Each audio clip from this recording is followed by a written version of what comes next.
Hello, everybody. Tosan Touche Tanway here, prop and author of Brain Surgery for Dummies, also founder of ViralRugby.com, here with. Grant Cole, I'm the rugby evangelist. This is Texas Rugby. Everything you need to know about Texas Rugby goes through here. And we are the Propcast. Remember that. Propcast. This is the Propcast. And we are here to celebrate a big USA victory. But this is something that we said we backed our boys. I mean, we're critical. We're a detailed group. We're a tough group, like props are supposed to be. But we do it for the love of our boys. We want them to keep getting better. The guys and girls, I want you guys to keep improving. And I think we took a step forward here. Big, like I said, we did. It's a new territory for us. We're America's one. That means we got the money. And it also got it done, Yeah, and it also means it's the first time we've done this, so we've actually got to show something for it. Mm-hmm. So now, and actually you brought up earlier when we were talking, so now it puts us in an interesting situation, right? We are starting our prep earlier without having to worry about qualifying. That Exactly. means we got some of our trip is already paid for. We don't have to worry about a trip to South America or Central America. We don't have to worry about hosting somebody. We don't have to worry about all of that. Now we can actually host some matches where it's designed for us to make money, period. And those type of situations, and develop and move towards our thing, even though we are in a period of uncertainty, not to be a damper, but we are entering a period of uncertainty as well. Mitch is leaving, Clever's retiring. There's a lot of things that are going to have to come into jail reasonably quickly, but we've taken some pressure off of ourselves here, you think? Yeah, the other thing about this is with 18 months to go, it's better at 18 months to go than have a new coach come in and actually have to work on putting together a team that has to qualify. That creates a disconnection on the team as well. Whereas now, we're probably going to get a coach announcement tomorrow, in my opinion. Maybe they'll wait till Wednesday, but sometime this week, I expect USA Rugby to announce the new head coach. And then, the other thing is we get to develop players for the World Cup now. We get to spend 18 months. Every game between now and the Rugby World Cup is about developing players. So we've got 2 ARCs between that time, 2 summer sessions, and at least one big, 2 winter sessions as well. So. This winter, this is going to be something that's interesting. I've heard we've got a Tier 1 team coming to the USA. That's something that's being worked on. So it's going to be interesting to see just exactly what we get there. And I think that this is probably the best place we've been for World Cup history before. And if we can continue to win America's one going forward, we're going to get better and better at that. And we'll be able to move our World Cup development up a little bit earlier every time. Again, like you said, the money thing, World Rugby gives $400,000 to the winner of America's one that goes towards all the expenses for the World Cup.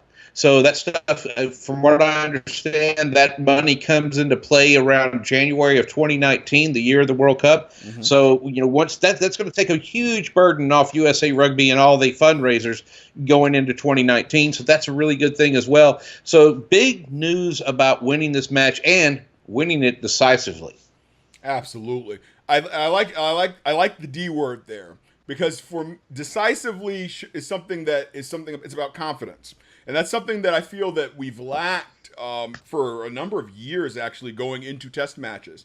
Not believing where we were and where we're supposed to be, right? It takes confidence to close out matches and to really put people away and to execute your system up against pressure and professionals and et cetera. People that believe in their work ethic and their preparation against you and the preparation that you believed in, you've done.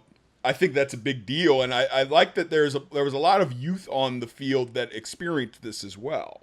I think that for me, in my opinion, guys in their mid-20s are still in the early stages of their career, 20, 25, 26, 27. Even if they have a fair amount of experience, especially in the pack, some of us don't get our seasoning right until we're 30.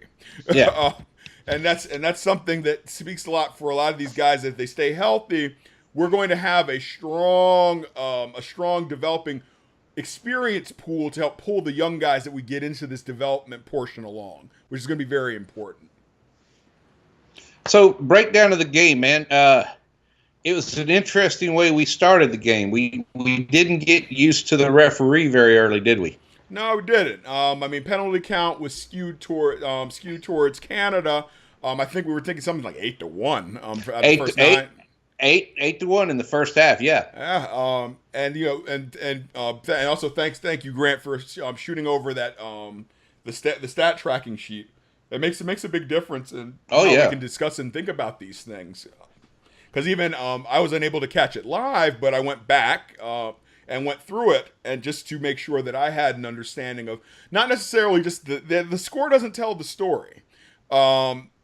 We did win decisively, but we had to pull away, and there was some struggling early. But my man of the match, Cam Dolan, set the tone. Cam did set the tone. After we got 3 early penalties, both basically our 3, 4, and 5. We got a penalty in the scrum with Ballman losing his bind. Then we got ruck penalties from Brakely and Civetta. And then Ballman had to go out with what we thought was a head injury. He did an HIA. They sent him back in. He was actually a rib injury, which they found out later. That's why we saw him go down hard later. Yeah, I saw him doing the cartilage pop thing, some cartilage sternum popped or something. Yeah, he's got some rib injuries that he's got to deal with now. But then, the good thing was then we opened it up at the 18th minute, and you saw Cam Dolan do what Cam Dolan's supposed to do, and straight through. Those long legs stretching out, and he was in for the try. That opened it up for us. At the 10-minute mark, and then 14 minutes he scores again. And that score, while it was a score by our 8-man, our forward, that was really a backline score. Because we got the ball out to Matyas. Matyas pulled the defense over to the touchline right at the last second, feeds into Campbell. Campbell takes a step, switches hands out the back door to Dolan coming on, and it was try time again. And we were really in command at that point. And 2 things happened there. My man of the match is Ryan Matyas, because I thought at that point he really gained the respect of the Canadian backline, and they had to stay spread the rest of the day, which gave our forwards time to actually push through. If you looked at our tries, 7 of our 8 tries came from our forwards. Yes, sir. And then the 8th try came from our scrum half. And that's so. Yeah, that's a big deal. I think Matyas freed up a lot of that. What normally when you bunch up, he freed up a lot of that and actually pushed Heaton and pushed O'Brien out so that they had to make sure they covered the outside.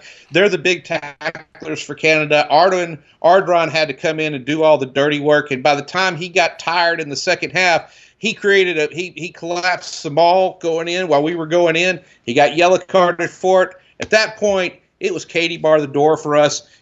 Nate Augsburger, he really stepped up at that point and said, big game, 1, 2, 3 tries while Ardron's in the bin, and that was a good move.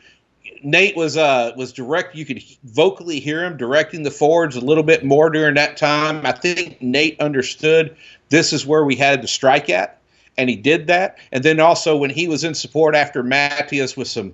Oh man, those steps were beautiful, weren't they? I'm telling you. He wove through that defense like he was a rug maker, man. And just right out, perfect feed to Augsburger coming on, and we all know Augsburger's got the speed. 40 meters is nothing from him, and if he's at pace and you're on your back foot, you're not going to catch him. That's exactly what. Yeah, it's like exactly what happened. And then that try, and then 3 minutes later we get another try, and that's when Davies came on, and it wasn't because Augsburger was doing anything bad. It's just because he was tired. It was time to. We got to use our roster, right? Yeah, and he'd done his job basically. So, and that was the game for us. Well, and I'll tell you, and it's something I brought up. Even in the early stages, right?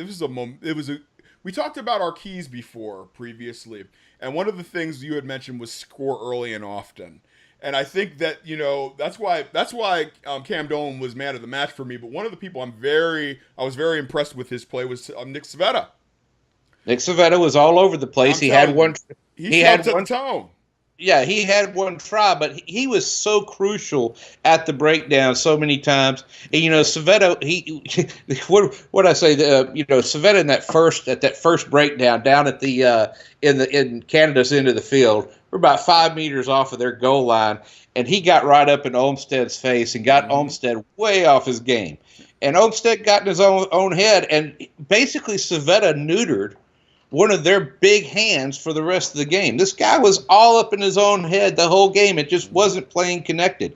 So, Savetta with some gamesmanship on his fellow teammate. That. I mean, this is a professional's game. You got to sack up, baby. Yeah, can you imagine what the locker room's going to be like at Newcastle this fall? Hey, nothing personal, homie. It was for country, for a club and for country. That's what we were doing.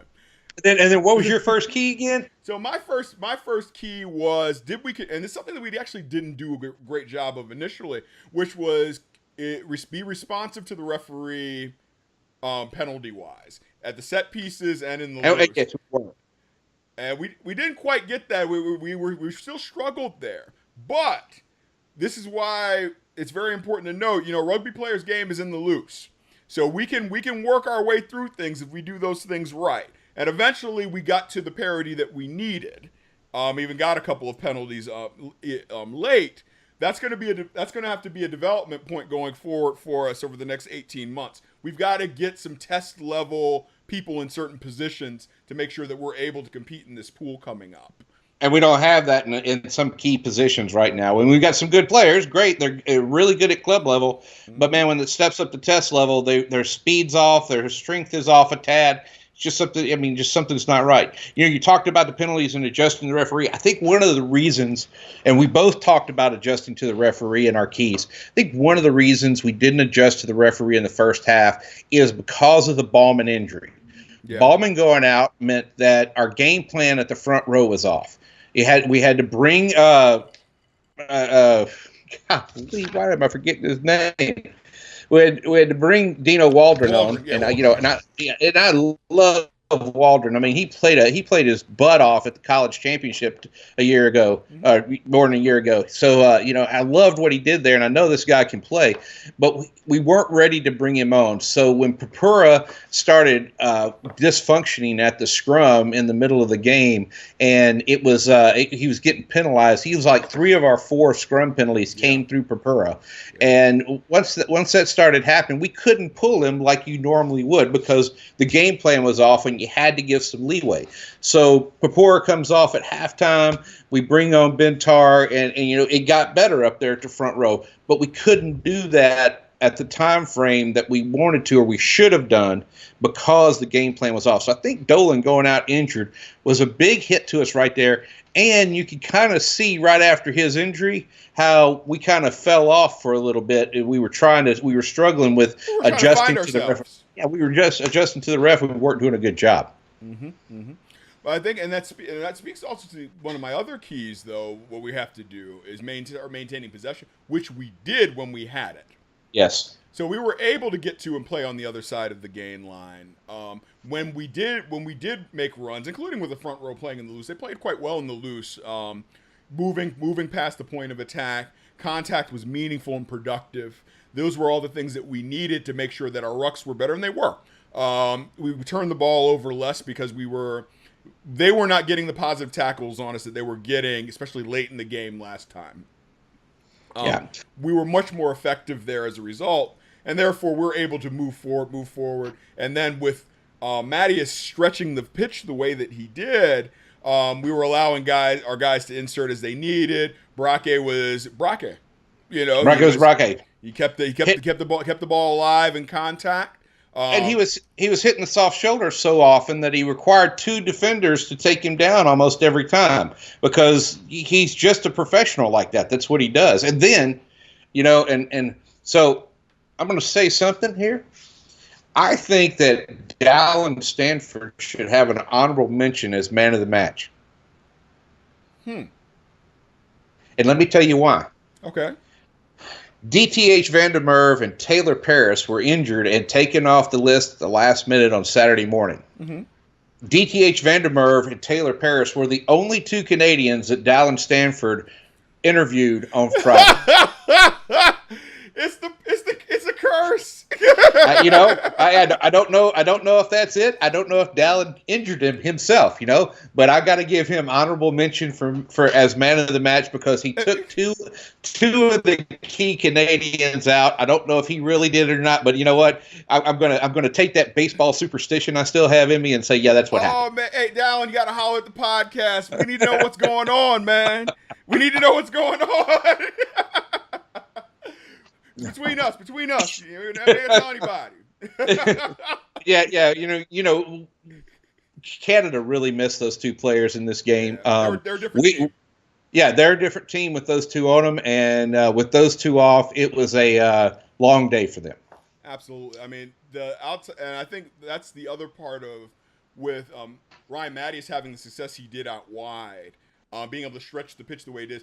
You can tell that there's not the same level of comfort defending the outside channels that they would have. They were completely destabilized. Right. Also under the high ball, right? Because we won the battle of the high ball. And that had to do a lot with Paris and Vandermeer just not coming up and pressuring us. Yep. Moore's good. He pressures, but I mean he plays Burnaby or something. That's a club team. It's not a professional team. He's not driven to go faster, harder. He doesn't have all that speed that the professionals have. Right. Or consistently anyway. Yeah, exactly. Like his level of play will be less consistent most likely. But also then, Hearn, I mean, he's just not going to be able to balance it. At that point at fullback, there's only so much that he can do. Yeah, and I mean, it's then we put you put Madison Hughes back there, who is a superb fullback. Yeah, did quite well. He's great at sweeper and sevens. He's a great open field defender. He made a couple of tackles in this game that were key to the game. Mm-hmm. That's very why short tackles. Yeah, that's why we put him back there is because of that. And, the only thing I didn't like about Madison's play is when he did slide into the back line, he was on an angle that was to the outside. He was taking space away from his wing. And that was just about every time. And we've got to work on that a little bit. I know he's running to the space, but I think that's a product of playing so much sevens and not being a grinder in sevens is you're working to the space too much instead of trying to make that space in the 15s game, which you can do. Well, I think part of that also is how his support outside responds to that. And he didn't. Let's say if he had Josefo outside of him, that's a different matter. If he had Leota outside of him, it's a different matter. Yeah, they're going to come. Those two are going to come up and. Yeah, they're going to come out and inside out on him, and it's a done deal. They're through the gain line. But yeah, you're correct. If those two would have been there, that may have been a different story. But Teo, who you would think would inside out on him because when he's out there, just didn't, and so it's not exactly something that we could capitalize on. Right, and I think this is something going forward as we prepare for the World Cup is how much time these units get together. Yeah, because that's really what's going to determine how well these people respond to one another in what positions. That's one thing that I was kind of disappointed, short-lived with Zach Test making his inroads into 15s. He was very effective, very effective. And unfortunately, head injuries being what they are, we don't, there's nothing really you can do about it. It's the nature of the beast. No. And we started seeing more and more in him growing there. So now we have to see it again. So now we're going to see with guys like Madison Hughes. We're going to see it from Josefo. We're going to see it from Leota. We're going to see that from Teo. These things, as they play together, they become a unit. And I mean, the introduction of Braque to this, I think, is that fantastic because his distribution's great. So we have two good distributors in our back line at any given time, which, I mean, that's you can't ask for too much better than that. Exactly. So what's next on the agenda? So if we could be critical, hey, I can't. It's tough to be critical after 52 points. Well, yeah, it's tough to be critical, but I mean, I think we've already touched on one thing, and that's the front row. Yes. Somebody brought up this. Aaron Castro brought this up to me. He goes, "How many times do you see a hooker that weighs more than his props?" And, Joe Taufete, when he comes in, he's bigger than both Bentar and Dino Waldron.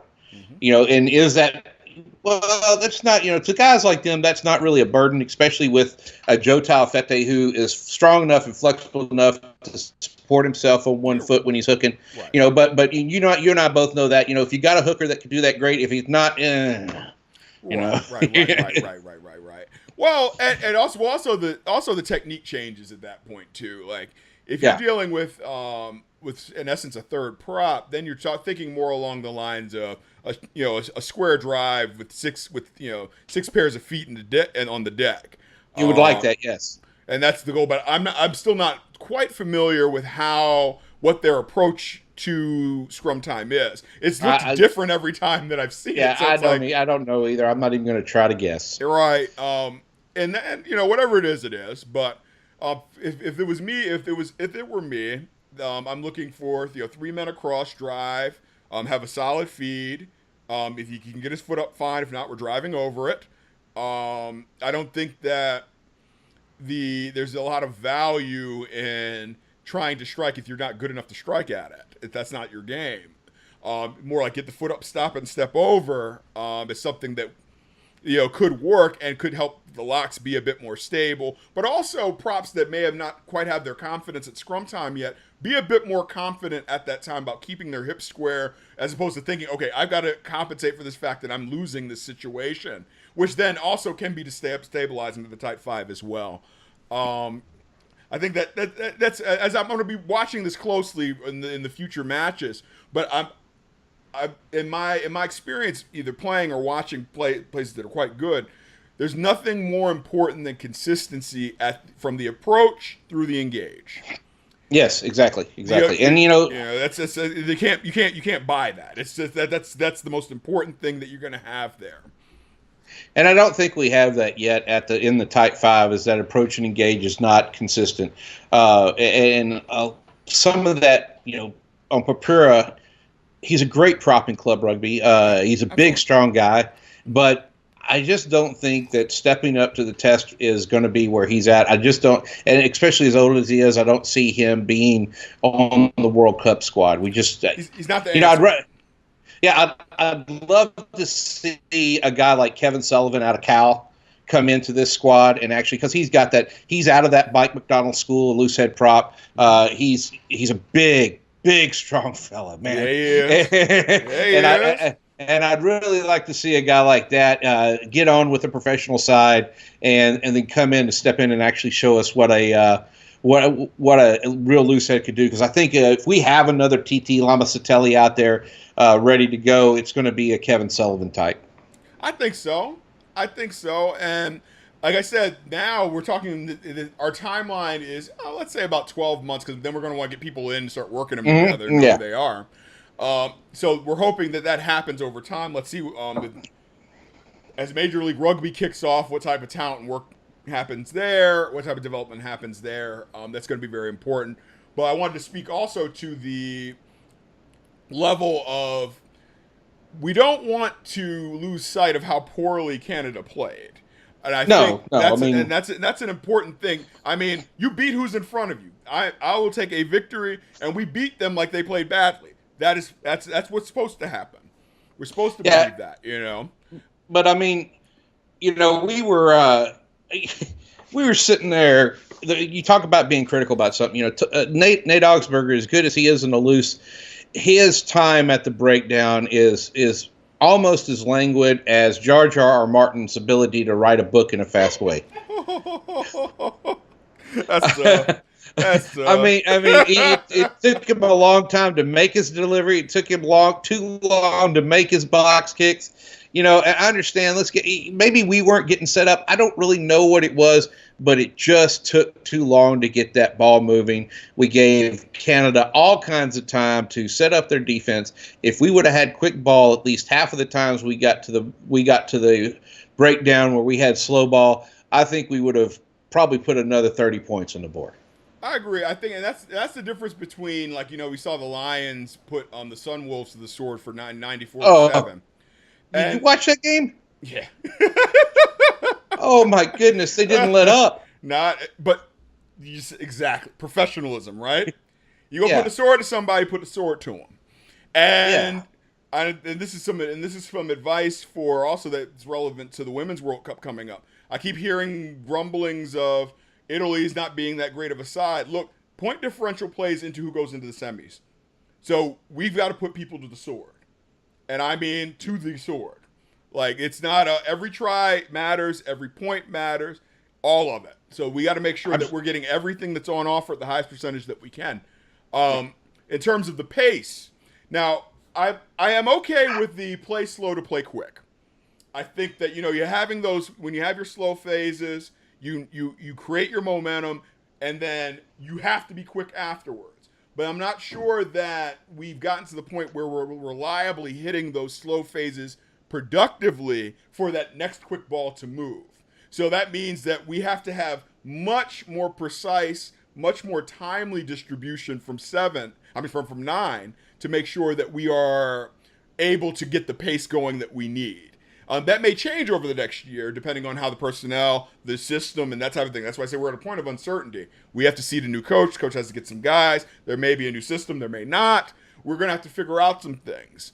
But I will say that hanging your hat on success is never a bad thing, especially with the short timeline that we have. So the things that are working, we should be looking to improve on. Fellow prop Madison Gray, author of The Motivation Myth, talks about, she's also the mental skills coach for the ARPTC women's side. Mm-hmm. She talks about success recovery, not just failure recovery, but you have to have a plan for success recovery and failure recovery. We understand failure recovery. We understand as coaches, we got to get back from that failure, not let it get us down. But at the same time, you got to get back from these successes. Make sure you understand what made it there. And one of the things that made us so successful this game was Canada just play like trash. Yeah. They just played like trash, and we were able to play our game, and they didn't do anything to disrupt. The only play, one of the things I talked to you about is with Van der Merwe and Paris being out, Ardron had to step up his game, right? And he steps up his game and gets in trouble, gets a yellow card. We strike 3 times, and they're out of the game after that. I mean, they just literally, they weren't even there. So, that's really what it took, is getting inside their head. We got to learn how to do that every time. We got to learn that, hey, this success was what it was. Yeah, we won America's won. Now we got to develop. Now we got to be able to replicate this, and that's not going to be easy. Correct. I think that's where we talk about, when we talk about professionalism and high performance. Really, professionalism and high performance is about redundancy, redundant results, about being consistent with those, where the point where you can plug in multiple different inputs, complex inputs, and you're going to get the same thing out on the other side. And that's where we are now. And what's difficult, which really makes us uncertain, is because I imagine that the head coach that we do hire is going to drive what our approach to high performance is going to be throughout the organization. That's directly going to impact who we're getting into our pipeline.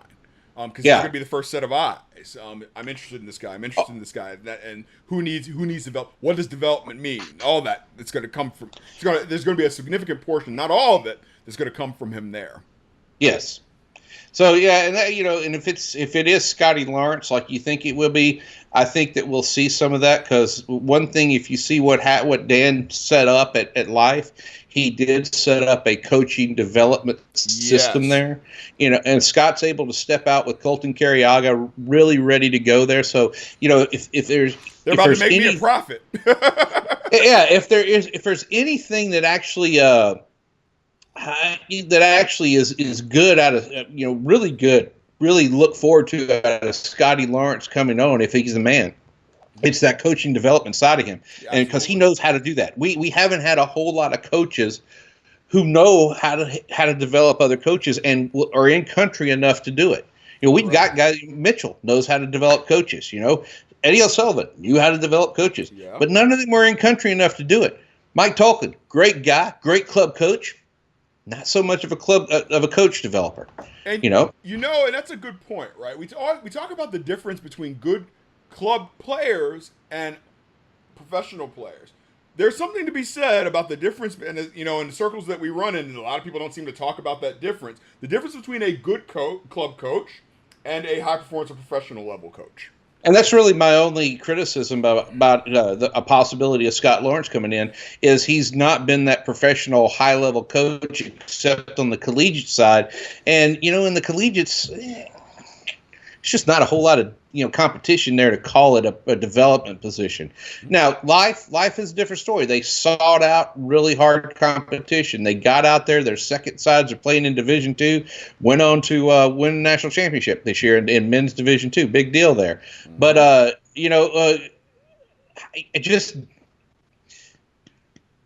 like his coach development end of him. I just wish he had more professional experience.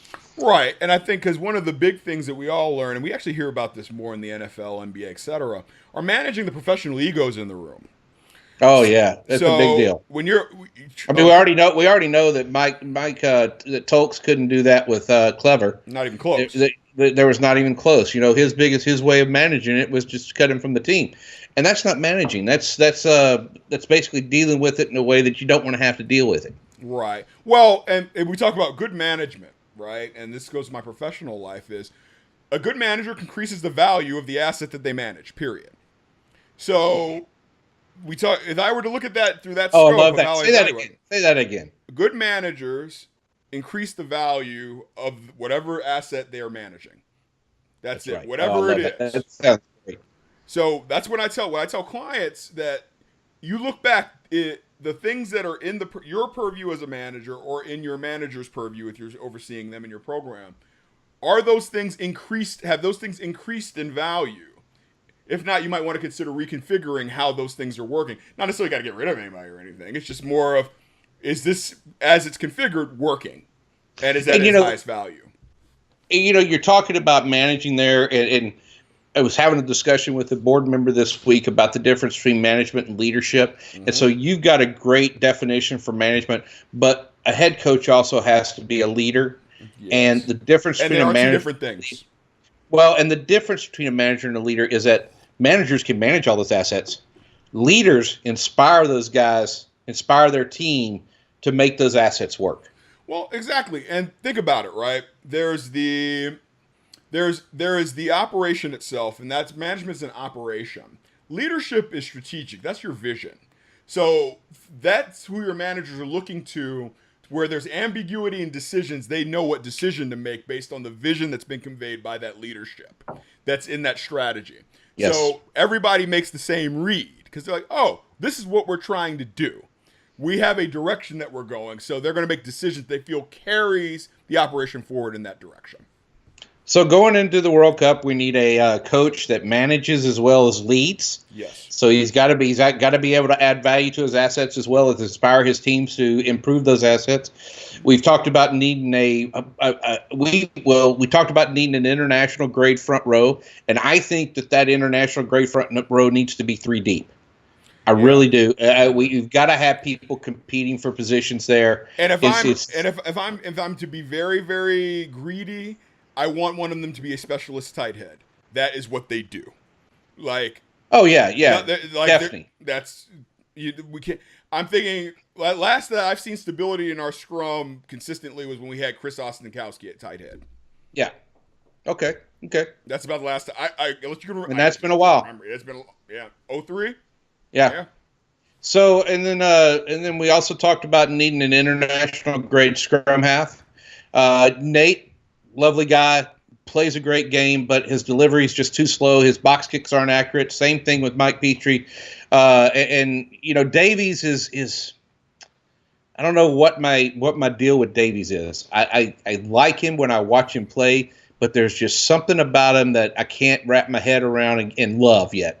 So I'm working on it. Well, let me push this question then. So who is not on our radar at the moment that we need to be looking at? Because I believe that there is a fair amount of efficient talent available at scrum half somewhere within our system. But we only are carrying 2. So ready? Yeah. Chris Saint. Ha! One of my old boys. Okay. Shout out to Gonzaga. Okay. But you know what I'm saying, right? Mm-hmm. Chris Saint, Michael Reed. Okay. And then starting next month, Charlie Perdon. Okay. Okay.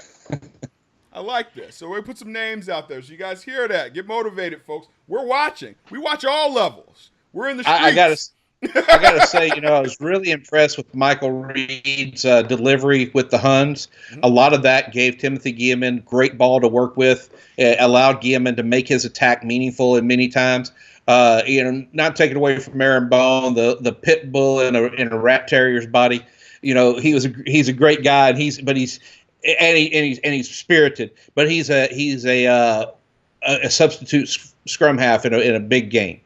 And that's what he is. And he's good at it. He's really good at it. But Michael Reed is a package. He's also a brave defender, especially around the breakdown when he needs to be. And he also is very vocal with his forwards. We also know that Perdona is the same way. We saw him with the Breakers. A lot of the reason the Breakers forwards kept going where they needed to go was because Perdona was leading them there. He's a real little general on the field. And then you and I both know about Chris. In fact, I'll let you talk more about Chris Saint than I can. But those are the three guys I think that are out there that aren't in the mix and should be. Good point. And I mean, I like the reason not just because he's local. I'm talking about Chris Saint. I love the way he played in pro. I loved it. Yeah. I mean, that was the highest level that was available to him, and he stepped up. Yeah, and he did. He played really good for the Express. Yep, and I think that was something that I was and not just in the traditional scrum half productivity sense. Defended well, trailed well, ran well, kept the ball alive in offloads. He was a rugby player. It wasn't just a 9, which was actually wonderful to see. And he's a product of good rugby development here in the U.S. Talk about Gonzaga, we talk about university, etc. These are the things that we're going to start building on, these success stories. That when we talk about integration into communities, where we can go back and tell a story that resonates with the community. And then our other space is at fullback. Mm-hmm. We've got to have some depth at fullback before the World Cup. We've got depth at fly half with McGinty, McGee, and Sema. Yes. We know, and they use those guys at fullback. Yeah, they use those guys at fullback at times, but they're not true fullbacks. Okay, and we need some true and some size at fullbacks. Again, love Madison Hughes, but when it comes time to get in the Rugby World Cup, we're going to need some size back there to take down those forwards that make a breakaway. Correct. And what's interesting? I'm trying to think about each World Cup, right? Let's say the last 4 World Cups. You think about how much consistency top-tier nations have at fullback.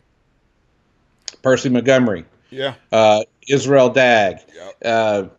You can go back as far as Christian Cullen. Aaron Hearn. Look at Mike Catt. You're looking at guys who were in those positions for years. Stuart Hogg. He's been in there for a while. Those guys have been around. And that's important to have solid fullbacks, not only to go to, but also to have your developing fullbacks look up to as to how to play the game. Because a lot of times, in my opinion, fullback is one of those positions on the field that coaches least know how to utilize.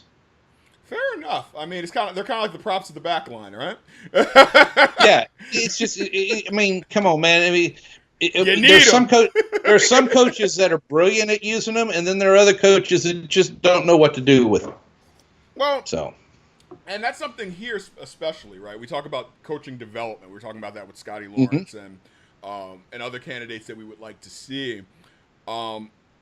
I think that, and we've gotten feedback about the level. That's why we use for folks at home. This is why we talk about these things in the level of detail that we do. We both coach. We both referee. I've been working in the development pathway as a coach since I was 22. And these are the things that are very, very important, because you look at other sports that are larger here in the U.S. It starts with graduate assistantships. NFL football coaches begin their track the day after they are done playing football in college.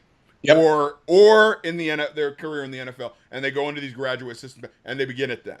Wide receiver coaches, special teams coaches, positional coaches, footwork, all that. So now we're thinking in terms of how do you use a particular player. We're not used to having positional coaches here. No. I'm teaching my fullback how to do things as somebody who specializes in forward. Yeah. And if there's something that's going to change, that America is going to change about rugby, it's going to be bringing in a larger coaching staff and more positional coaches across the media. You may see a team like let's say the Strikers. Okay, they've got a team they're building plus an under 20 academy team. You may see a positional coach for the whole organization that just coaches fullback and make sure the fullbacks know what they're doing. You may see a Matt Truville, who is a true 8-man but knows how to play every position in the back row. He may be the director of the academy, but he's also going to be coaching all of the back three. So that's a big thing there. That's something I think that America is going to do with rugby that a lot of other countries aren't doing yet. Right. Well, and even the difference in how they specialize overseas, right? You'll hear about a kicking and catching coach. Yeah. Like that type of thing. Kicking coaches. Big thing there. Right, and it goes to show you, if you look at one of our it was better in this match, but overall our weakness as a country, men, women, any level, is ball handling, passing and catching. Yep. Pass catch, pass look catch. Exactly, and all the skill, all the athleticism, size, even positioning, vision, none of it matters if you cannot move the ball to where it needs to go and catch it when it gets there. you know? That's correct. And that's something, and those are very interesting things. But also that's part of, as we got these young folks handling the ball younger, watching better rugby more often, hearing deeper commentary about the rugby they're watching, because you cannot say enough about the level of analysis that goes into other sports versus what we're used to here in terms of our rugby. And that's another reason we go into the level of detail when we talk about football, because we're Americans. Body position. We grew up in an American sports market. We just have rugby brains. Yeah, that's right. So, one of the things to talk about is I got a quote about our scrum, and maybe you can help me answer this. You gave a good answer to it a while ago. Why can't we drive in the scrum like we drive in the maul? We own the mauls in this game. We did not own the scrum. Proud. That was hard. That there, right? But you know what? When I hit my chest, right, I hit it with confidence, right? Mm-hmm. Sometimes we don't have that confidence as a unit yet. Nope. And that's part of the reason is not working enough together. The other part is, well, they're actually related. The issue is from the approach through the engage, it's never consistent. I see a different scrum every single scrum. So that means feet aren't comfortable. Body position isn't right. The entry, they're trying to, and our poor locks get buckled. Trying to keep up with the hips wherever they're going. And, the props working together, props and hooker working together, not sure how tight they are, how they feel. They just don't look comfortable. But then you look on the other side, and you see the other side is comfortable. We had a few comfortable scrums. So the good thing about our own scrums is we won all 4 of our own scrums. We won all 7. Right, yeah. Yeah, we won all 7 of our own lineouts. Mm-hmm. But we didn't do so good on the other side. I mean, Canada won all of their scrums. There was 8 of them, but they won 4 of them with a penalty. Exactly. And I'm telling you, and 12 points matters. 9 points matters. Yes. At that point, and where you are in the field. Thankfully, and our line out has been more consistent than we are been at scrum time. I expect us to actually become a strong line out team. Well, we are. I mean, we won 1 of Canada's lineouts. They only won 5 of their 6. Right. So we actually own the lineouts on the day. They own the scrums, obviously. Sure. But a team like France, a team Argentina with the Bajada scrum, England with, you putting Joe Marler, Dan Coles, and Kyle Jamie Sinclair. George up front. Yeah, I mean, Sinclair, man. What a beast. Mercy. I mean, yes. I mean, you put those guys up front against our guys and against his guys this week in the Rugby World Cup, and we're just going to be penalty all day. We're going to be going uncontested scrums by the second half. Well, and that's the other part, because the level of control they'll have in that match, it will be a penalty on demand. That's the level that it becomes. They're not going to drive and blow over us and this, that. No. Yeah. Joe Marler on demand. Joe Marler is going to step in there with his hips squared, and then he's going to be able to turn his shoulders and put our tight head in the deck, and it's going to look like our tight head did it. And he's going to get up and say, "What What? And there you go. We get the penalty. Yeah. That's going to happen. Yeah, it's. But that's where we really need to work on. So we've talked about what we got to work on for the World Cup. What is next? Well, that's where we had our unasked questions. So we've covered our critiques. We've covered we did talk about our men of the match for the USA versus Canada. For me, Killer Cam Dolan, my man. I said if Cam Dolan has a big day, he's the guy to watch. He's due for it. Man, and did he have a day? I tell you. You know, in the loose, he was everything you want in number 8. That's why I said that number 8 looks good on him. Because he's the type of man that covers the pitch. He has those soft, sweet hands. So that ball, you don't lose distribution when he's in the back line. No, you don't. But his intensity, he was fired up to the point the ref warned him. They don't talk to me like that. But you know what? He's fired up. This is for $400,000. Yeah, well, and he didn't even know that. That wasn't something he even knew. You know, that was just. But he played like it. He knew something. Yeah, he knew the America's like one was on the line. He knew that. Yeah, he played like it meant something to him, and that was what he and it really did. He knew that. You know, that's his 29th cap. It was 76 for Clever. And this is really Cam's coming out now that Clever's he's not in Clever's shadow anymore, and he can really step up. I'm really hoping that he either goes to the London Irish or to a French side or top 14 side going next year. I don't know what he's doing, what his negotiations are, but I really would like to see him. I think he would fit in great at the London Irish, especially with the team they're putting together going into the next year, but I also think he'd fit in great at a Toulouse or a Racing 92. Yeah, I mean, and it's beautiful that we can bring up so many different teams as to where he would fit, because that means he's such a skilled player. He's an athlete, so this isn't a guy who's just getting necessarily by on his size and his experience in rugby. He's an athlete. He has great feet, good speed. He's very effective at the breakdown, even at 6'6". Very active. He has an active style of play, which is there's some folks that are more opportunistic, etc. He balances grind and flair of his position, and I think that's something that, to be said, will fit anywhere. He could play on a Southern Hemisphere team if they needed him to. And he has the right size to play in South Africa. I like his speed and hands to play in New Zealand.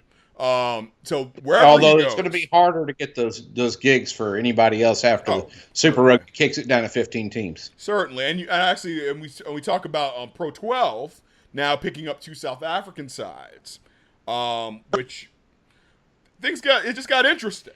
That's really important because there's a mass exodus of brilliant rugby players from South Africa right now, and once a professional competition gets going in the U.S., it's going to get bigger. Yes. So South Africa's doing everything they can to get these teams still playing high-scale, meaningful rugby other than the Currie Cup so that they can maintain places for these players. Well, and I'm about to say, so what happens now, they can pay bigger salaries to players on those teams. And now if people do want to leave and go play for the Cheetahs in the Pro 12, they're making more money without sacrificing their opportunity to play for the Springboks, which is a big deal there. That's correct. So what else we got to talk about tonight? Well, about to say, that covers the main things that we had out. But I would say one thing I wanted to bring up was the Women's World Cup build up. World Cup build up. Yep. So we need to have a conversation about that, don't we? Sure do. I think we can intro it here and go more in depth later on. But watching the game, the All-Star game, WPL All-Stars, I think they fought well. It was a very physical match. That match was put together at the last minute, and it was hard to get them in connection with each other. Yeah, I'm telling you, and it looked like it. It looked like the first match of a Possibles Probables when I was coaching select side. So you had a lot of good athletes doing what good athletes do, but we weren't. I don't think anybody was tested in terms of structure. I don't think anybody was tested in terms of those type of things. I mean, some people did stand out. I mean, Phaedra Knight is just as good a flanker as anybody in the world. At 42. Ever. At 42. At 42. Right, and she's out. She's doing her thing. I mean, it was great to see on that side. A bit biased. Maryland connection, Abby Gustitis. She did her thing. Put away Cheta Emba for a great try, showing that locks have hands too, baby. We can do it. Tide 5, we do everything. And I think the other part is, and I've said this about the team numerous times, if the forwards, the same thing I say about the men, if the forwards create the space needed, our backs will run wild. And our backs don't need much. No, I'm telling you. No. In Washington, she's a sledgehammer when she runs, and so she knows I mean, it's going to take at least 2 defenders to take her down any day of the week. Yep. So, I mean, and if she can learn how to run a little bit lower and go into contact with the shoulder, hit that soft shoulder, it all must take 3. Right, and it's a good point, right? Because there are some folks like you remember how Marcus Allen used to run? Oh yeah. Very high, upright, right? There, you can do it. Eddie George too is another one that I remember. These are NFL examples for those who aren't following. You have to have good feet if you're going to run high. Yep. You have to be able to step to the shoulder you want if you're going to be high. If you're going to be the bullet and go a shade off of center to left or right, then you have to get lower, and then your contact's with the shoulder and up through. But if you're playing higher, high up, get your fend, and then move across and then speed through. That's just good. That's a nuance. It's a very nuanced thing of contact. When we talk about how we can make contact more effective, it starts with the ball in hand before the contact. And that's just one of those situations where using your feet to be better in contact that can help. But she keeps her hands free. She likes to get the ball in her hands. It's very, very important. Good strike runner. People follow her well too, which I think is quite good. But I'm still waiting to see who the hammers are going to be on defense. Because I remember watching the French matches, the two back and forth. Italy's not going to have that different a pack than France did, and they're going to be physical. No. They're not going to be particularly impressive in the backs, but they're going to front up, and they're going to be in your face. They're going to try work to keep possession, and they're going to want to put you on the ground.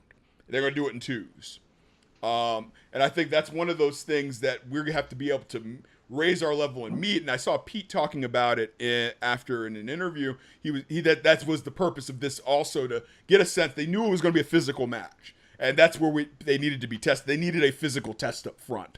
And I think for what it was worth, I mean, insufficient as it is based on budget and logistics, I mean, you make do with what you get. And I think they did do that. Yeah. So, we've obviously got a lot of talk about Women's World Cup. So very soon we should have a propcast on that. Absolutely. And you've got a big interview coming up, big 1v1 coming up, right? Yep. A little bird told me that Magley Harvey's interested in coming on to Vow Rugby 1v1, so look out for that soon. We had to get the logistics worked out. Hopefully she's not too busy.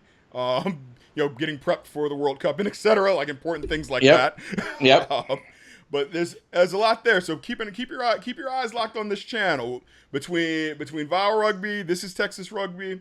And 1v1, the Propcast. There's going to be some great stuff, and of course, don't forget there's still highlight films coming. Don't forget it's World Cup time. Yep. This is Vow Rugby's time to shine. So be on the lookout. All right. So this is Grant Cole with This is Texas Rugby. All right, and this is Tosan Touche Tanwe, VowRugby.com, signing off. We'll see you in the rucks. And in cyberspace. Go Eagles. All right. Go Eagles.